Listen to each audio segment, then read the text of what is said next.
আসসালামু আলাইকুম। ক্যাজুয়াল কুকিংয়ের পক্ষ থেকে আপনাদের সবাইকে স্বাগত। আজ আমি তেল ছাড়া গরুর মাংসের রিজালা রান্না করব। রান্না করতে যা লাগবে: গরুর মাংস, টক দই, লবণ, হলুদ, মরিচ, ধনে, কালো জিরে বাটা, আদা বাটা, রসুন বাটা, জিরা বাটা, আস্ত রসুন, পেঁয়াজ কুচি, তেজপাতা, এলাচ, দারচিনি, কাঁচামরিচ, আস্ত জিরা। চলুন তাহলে রান্না শুরু করি। 1 কেজি গরুর মাংস ছোটো করে কেটে ধুয়ে নিয়েছি। বাড়তি তেলগুলো কেটে ফেলে দিয়েছি। টক দই, আদা, হলুদ, লবণ দিয়ে মেখে নেব। লবণ দেব পরিমাণ মতো, হাফ চামচ আদা দেব, চা চামচের পরিমাণ মতো হলুদ দেব, টেবিল চামচের 1 চামচ টক দই দেব। মাংসগুলো মেখে নেব।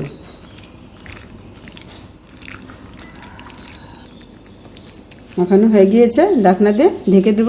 10 মিনিট পরে ফিরে আসবো। হাতের কাছে দধি না থাকলে আপনাদের ভিনেগার দিয়ে ওভেনে 1 মিনিটে দধি বানিয়ে নিন। 10 মিনিট পরে ফিরে এলাম। সসপ্যান চুলিয়ে নেব। চা চামচের 1 চামচ আদা বাটা, 1 চামচ জিরা বাটা, 1 চামচ রসুন বাটা,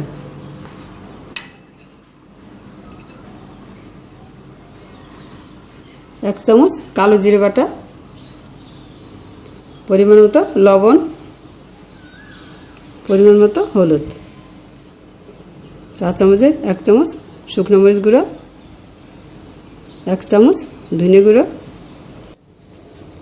তেজপাতা কুচি, এলাচ, দারচিনি, আস্ত রসুন, পেঁয়াজ কুচি, মেজারমেন্ট কাপের হাফ কাপ টক দই।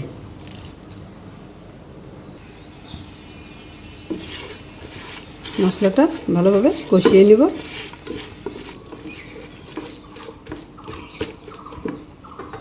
অল্প পরিমাণ পানি দেব।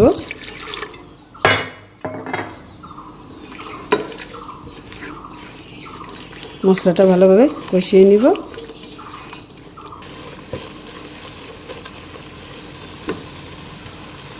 অল্প পরিমাণ আস্ত জিরা দেব।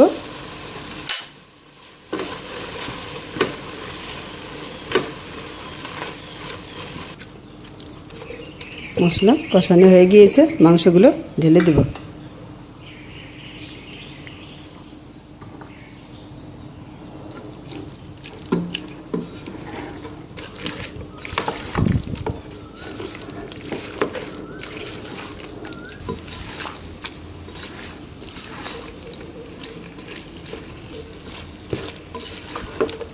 মাংসটা কষানো হয়ে গিয়েছে, পানি দেব পরিমাণ মতো।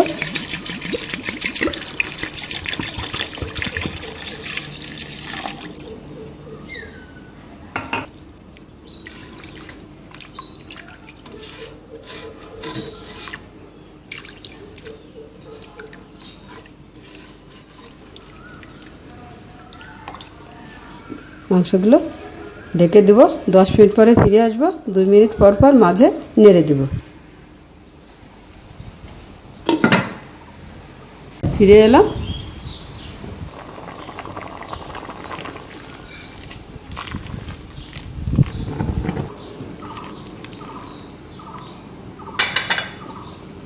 ঢাকনা দিয়ে ঢেকে দেব। চুলো মিডিয়াম তাপে রাখবো। 10 মিনিট পরে ফিরে আসবো। মাঝে 2 মিনিট পর পর নেড়ে দেব। 10 মিনিট পরে ফিরে এলাম। নেড়ে দেবো মাংসগুলো।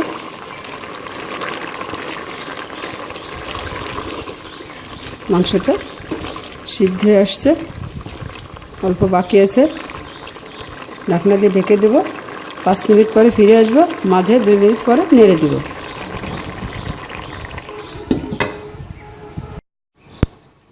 5 মিনিট পরে ফিরে এলাম।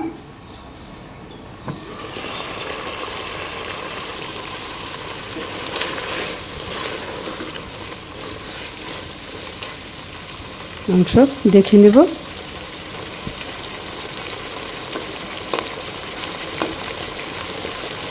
সিদ্ধ হয়ে গিয়েছে।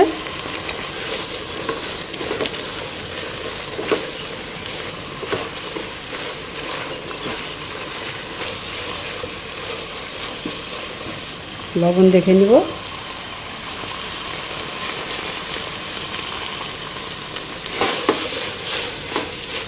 কাঁচামরিচ দেব।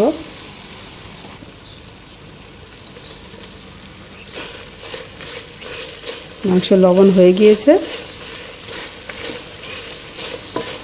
ভালোভাবে নেড়ে দিব। গা থেকে পানি শুকিয়ে নিব।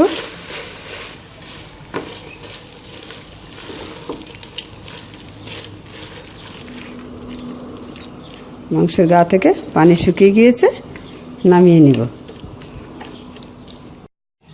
হয়ে গেল তেল ছাড়া গরুর মাংসের রিজালা, কালিয়া বা ভুনা। গরুর মাংস রিজালা অনেক মজা হয়েছে, অনেক সুন্দর হয়েছে। মশলা, লবণ, ঝাল আপনাদের মতো করে দিবেন। ভিডিওটা দেখার জন্য আপনাদের সবাইকে ধন্যবাদ। ভালো থাকুন, সুস্থ থাকুন। আল্লাহ হাফেজ।